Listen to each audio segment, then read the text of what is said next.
एक हाथी के दो सूंड हैं और ये देखकर मेरे आश्चर्य का ठिकाना ना रहा। फिर अर्जुन ने बताया कि हे वासुदेव, मैंने एक पक्षी को देखा जिसके पंखों पर वेद की ऋचाएं लिखी हुई थीं। वह मरे हुए जानवर का मांस खा रहा था। फिर अर्जुन के बाद भीम ने भी श्री कृष्ण को बताया कि हे कृष्ण, मैंने देखा एक गाय ने बछड़े को जन्म दिया है और जन्म के बाद वह बछड़े को इतना चाट रही है कि बछड़ा लहूलुहान हो गया, जिसे देखकर मैं हैरान हो गया। भला कोई माता अपने बच्चों के साथ ऐसा कर सकती है? उसके बाद श्री कृष्ण ने सहदेव से पूछा, सहदेव तुम बताओ, तुमने वन में क्या देखा? तब सहदेव श्री कृष्ण से बोले, हे वासुदेव, मैंने वन में देखा कि एक जगह 6-7 कुएं हैं और आसपास के कुओं में पानी है, किंतु बीच का कुआं खाली है। बीच का कुआं गहरा है, फिर भी पानी नहीं है। यह देखकर मुझे घोर आश्चर्य हुआ कि ऐसा कैसे हो सकता है। उसके बाद नकुल ने कहा, हे नारायण, जब मैं वन में भ्रमण कर रहा था तो मैंने देखा कि एक पहाड़ के ऊपर से एक बड़ी सी शिला यानी पत्थर लुढ़कती हुई आती है और कितने ही वृक्षों से टकराकर उनको नीचे गिराते हुए आगे बढ़ जाती है, परंतु उस विशालकाय पत्थर को कोई भी वृक्ष उसे रोक ना सका। इसके अलावा वह शिला कितनी ही अन्य शिलाओं के साथ टकराई, पर फिर भी वह रुकी नहीं। अंत में एक अत्यंत छोटे पौधे का स्पर्श होते ही वह स्थिर हो गई। फिर युधिष्ठिर श्री कृष्ण से बोले, हे वासुदेव, हम पांचों भाइयों ने जो कुछ भी वन में देखा वो आपको बता दिया, कृपया कर इसका अर्थ बताइए। तब श्री कृष्ण ने युधिष्ठिर से कहा, हे धर्मराज, जैसा कि आपने कहा कि आपने 2 सूंड वाला हाथी देखा, जिसका यह अर्थ हुआ कि कलयुग में ऐसे लोगों का राज होगा जो बोलेंगे कुछ, करेंगे कुछ। कलयुग के शासक अपनी प्रजा की सभी तरह से शोषण करेंगे। उनके मन में कुछ और होगा और दिखावे के लिए कुछ और करेंगे। अर्थात कलयुग में शासकों के लिए आम लोगों का कोई महत्व नहीं होगा, वो बस राज करने के लिए शासक होंगे। फिर श्री कृष्ण अर्जुन से बोले, हे धनंजय, जैसा कि तुमने देखा कि एक पक्षी के पंख पर वेद की ऋचाएं लिखी हुई थीं, लेकिन वह मरे हुए जानवर का मांस खा रहा था, जिसका अर्थ ये हुआ कि कलयुग में ऐसे लोग होंगे जो बड़े ज्ञानी और ध्यानी कहलाएंगे, किंतु उनके आचरण राक्षसी होंगे।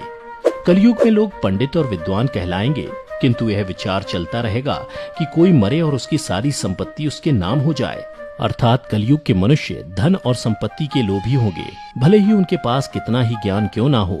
इसके अलावा हे अर्जुन, कलयुग में हर जाति धर्म के प्रमुख पद पर बैठे लोग विचार करेंगे कि कब कोई किसी पद से हटे और हम उस पर विराजमान हो जाएं।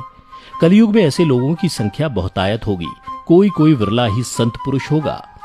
अर्जुन के बाद श्री कृष्ण भीम से बोले, हे गदाधर, जैसा कि तुमने देखा कि एक गाय अपने बछड़े को इतना चाटने लगी कि वो बछड़ा लहूलुहान हो गया, अर्थात कलयुग की माता अपनी संतानों पर इतनी ममता बरसाएंगी कि बच्चों को खुद का विकास करने का मौका ही नहीं मिलेगा, जिसके कारण मोह माया में पड़कर वे बर्बाद हो जाएंगे।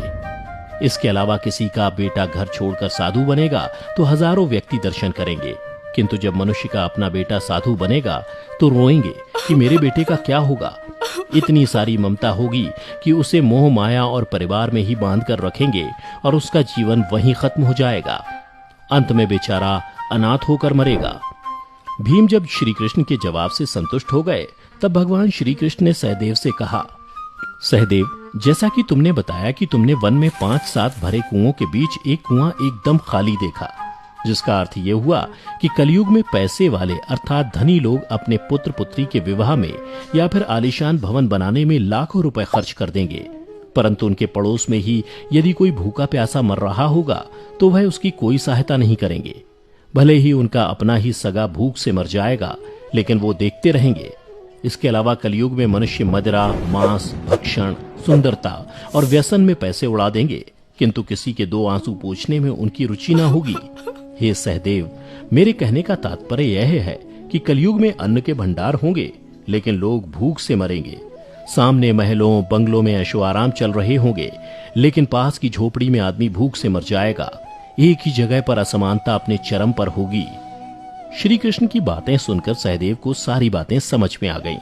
तब श्री कृष्ण ने नकुल से कहा, नकुल, जैसा कि तुमने बताया कि वन में एक बड़ी सी चट्टान पहाड़ से लुढ़की, किंतु बड़े बड़े वृक्ष और उसके तने उस चट्टान को रोक ना पाए, किंतु एक छोटे से पौधे से टकराते ही वह चट्टान रुक गई, जिसका अर्थ यह हुआ कि कलयुग में मनुष्य का मन नीचे जाएगा, यानी कलयुग के मनुष्यों का जीवन पतित हो जाएगा और ऐसे में मनुष्यों का जीवन धन की शिलाओं से नहीं रुकेगा, ना ही सत्ता के वृक्षों से रुकेगा, किंतु हरि नाम के एक छोटे से पौधे से, हरि कीर्तन के एक छोटे से पौधे से मनुष्य जीवन का पतन होना रुक जाएगा।